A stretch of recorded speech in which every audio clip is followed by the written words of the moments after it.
When the tough gets going, how do you know when it's time to go? Welcome back to Teacher Tales, where we follow one teacher fighting her way through career burnout to find work-life balance and educational bliss, if it still exists. On this episode of Teacher Tales, we learn 4 big mistakes that have new teachers rethinking their life in education. But first, another tale from your favorite teacher. Teagan Raines, a beacon of enthusiasm and hope, stepped into her first year as a high school history teacher with an unyielding passion to inspire young minds. Fresh out of school, her eagerness collided with the formidable challenge of the classroom. As the bell rang, marking the onset of Teagan's inaugural class, she faced a crescendo of chatter that seemed insurmountable. Attempting to seize the students' attention with an exuberant greeting, Teagan's lack of classroom experience cast a shadow on her entrance. Struggling to assert authority, Teagan found herself in a battlefield of unruly children who sensed her uncertainty. The classroom, at least for the first day, resembled controlled chaos with less control. Teagan's inner monologue echoed, "I guess student teaching is over." After a tumultuous week, Teagan acknowledged the necessity for more engaging lessons, recognizing that another monotonous lecture on the Oregon Trail wouldn't suffice. She swung from a lack of planning to over-planning. The glazed eyes of her students mirrored her frustration, leading her to exclaim, "How, Sway?" in the aftermath of such a taxing day. Following a particularly chaotic class, Teagan sought solace in the break room, questioning her suitability for teaching. The belief that her students' behavior reflected her inadequacy as a teacher weighed heavily on her mind. In moments of self-doubt, she wondered if she was cut out for the profession at all. Yet, a glimmer of hope whispered, "It has to get better at some point, right?" Weeks unfolded, revealing Teagan's struggle with time management. Nights blurred into early mornings as she immersed herself in grading and planning.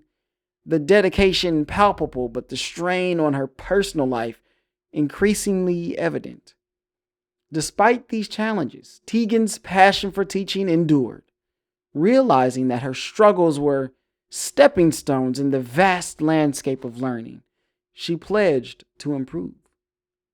With patience, perseverance, and the unwavering support of her colleagues, Teagan transformed. Gradually, she mastered the art of classroom management, forging stronger connections with her students. She navigated the delicate dance of lesson planning, finding the equilibrium between monotony and overload. Time, once an exclusive adversary, became her ally as she embraced a more balanced work-life equation. Teagan's journey epitomized the tumultuous terrain that new teachers often tread, navigating classroom management, crafting engaging lessons, controlling emotional responses, and mastering time management. Yet, within the crucible of challenges, her resilience and determination emerged as guiding lights, paving the way for growth and success in the realm of education. Wow. Teagan had a very tough first days and weeks, but we all do as first year teachers. I remember, you get the job and then you sign the contract and you go through all your training and your PD and the weeks and weeks of, trying to get ready. But When that first bell rings, it's different. For me, I started in the middle of the year, so it was in January.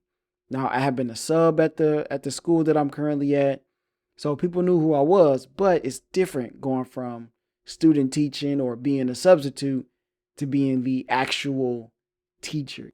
You're on the line for whatever happens in that classroom. So, jumping back to our lesson here, number 1, classroom management. So the first thing that you have to do is establish clear expectations for yourself, for your students, because if people don't know where the line is, then they just do whatever they want.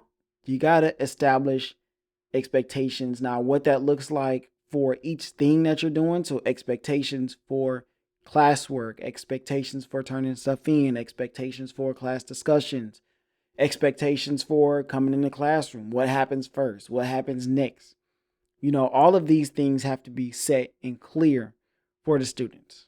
The second thing is building positive relationships. Now, this could arguably be the first one, because once you start to build those positive relationships, the classroom changes.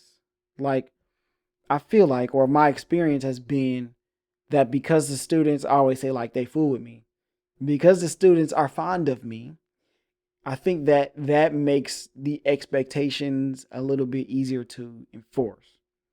Now, there are still expectations, and you will get in trouble. There is a clear line that when you cross, then there are going to be consequences. But I have communicated those things and I've built those relationships. So it's not just about schoolwork. It's, hey, what's up? How's your day? How did the game go? Or how did UIL go? That is, competition. How did band go? What's going on with the season or whatever they may be doing? How your little brother doing? Because a lot of times I have taught the students I have now, I've taught their older brothers and sisters, some of them. So I'll ask about their family, and then I can make jokes like, oh man, your sister wouldn't have did that.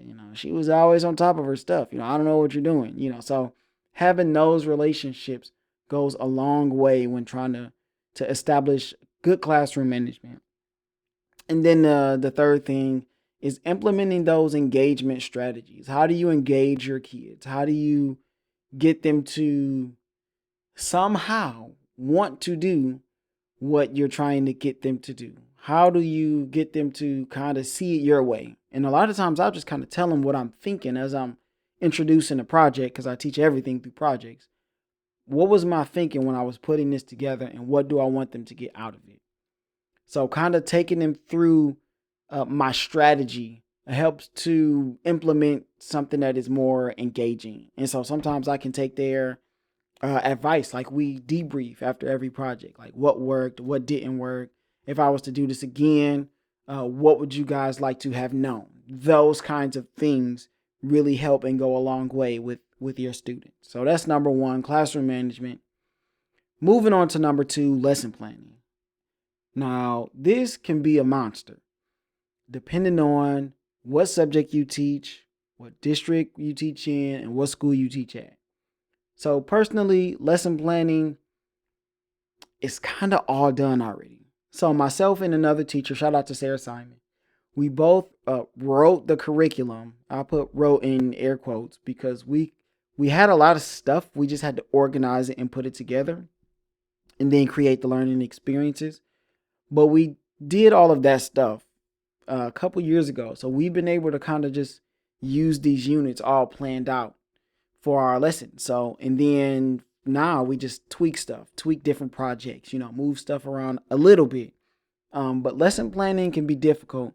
So a couple things that you want to focus on is differentiation. So making sure there's a different way that you're explaining things, whether that's having it written down, talking through it, also having it online, having a video, different ways to explain things. Personalization. There we go. That one can be difficult, but I can share an example where I have a project and kids were able to either create a PowerPoint or they could do it on a poster if they wanted to, like draw it out, color it, write it, that kind of thing. So personalization could be hard because, if you have a room for 30 plus kids, how can I make everything personal? that's a tough one. But as much as you can, you want to, try to implement some different ways. Incorporating real world connections, that helps, but I feel like students always talk about wanting to learn what the real world is. And I'm like, the real world, this stuff is boring. The stuff you want to learn. Like, trust me, paying bills and taxes, I could teach you that stuff in one day. And it's not cool. It's not exciting. They just say that because it's the narrative. I personally feel like a lot of this real world stuff should be taught to you by your parents, at least at first, because who better to teach you how to pay bills than the people that pay the bills? So, that's just my personal belief, but hey, some people feel differently. But the more you can incorporate those real world connections, that is always going to be great for kids. And then the last thing for this one is assessment strategies. So how are you assessing your kids? When we're talking about lesson planning, where do you put those assessments? And then how are you doing it? Is it a test? Is it a project? Is it oral? Is it formal? Is it informal? How are you assessing? And you should always be assessing. We are always assessing. So that is lesson planning. The next thing Teagan struggled with as a new teacher was keeping her emotions in check. Now, because some kids are going to try you. They're going to test you. They're going to see how far they can push the line. So it's important to, number one, use some emotional intelligence. Know who you're dealing with. These are teenagers. They are going to be all over the place. You, as the adult, cannot be all over the place as much as we would sometimes like to.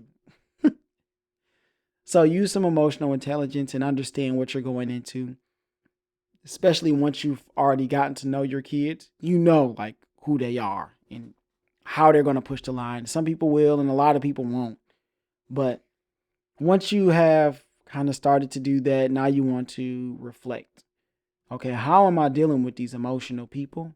And then how am I dealing with my own emotions? Is that journaling? Is that venting to other people? Now, you don't want to do that too much because you don't want to be the complainer all the time. But venting, you got to get it out. And then are you seeking some kind of support or feedback, from other teachers, from a spouse, from somebody like that, somebody that you can bat it over with, because sometimes our emotions get the best of us and sometimes we just need to get them out.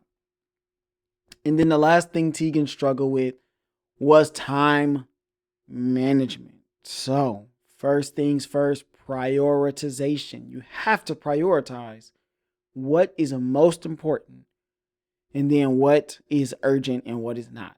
Because it's all important. What's the most important thing and then what's the most urgent thing? Do that first. And then work your way down the list. I know now I have a to-do list that is on my mouse pad. So that helps me to stay organized with what I actually need to do. And then if it's something in my email, I just leave it unread. Because I'm one of those people like I cannot have the notifications. It just bothers me. I have to get all those out. So if it's unread, I know I got to go back to it. And then self-care and boundaries. Like you're going to be asked to do a lot of things. Sometimes you just got to say no, which I will have an episode on how to say no as a new teacher, especially. So prioritization and trying to get stuff done, staying organized, and then setting those boundaries will help you with time management as a new teacher. So to recap, new teachers struggle with classroom management. Make sure you establish clear expectations. Number 2, lesson planning. Make it different, incorporate real world examples. Number 3, do not overreact. Be emotional intelligent. Get your brain ready for what you're going into with your classroom every day. And number 4, time management. Prioritize and then set boundaries. That's going to be all for this episode. Of course, I'm going to have someone on, another teacher. We will bat around these wonderful topics and how they affect new teachers. With that being said, thank you all. Keep teaching, keep learning, and I will see you in the next journey.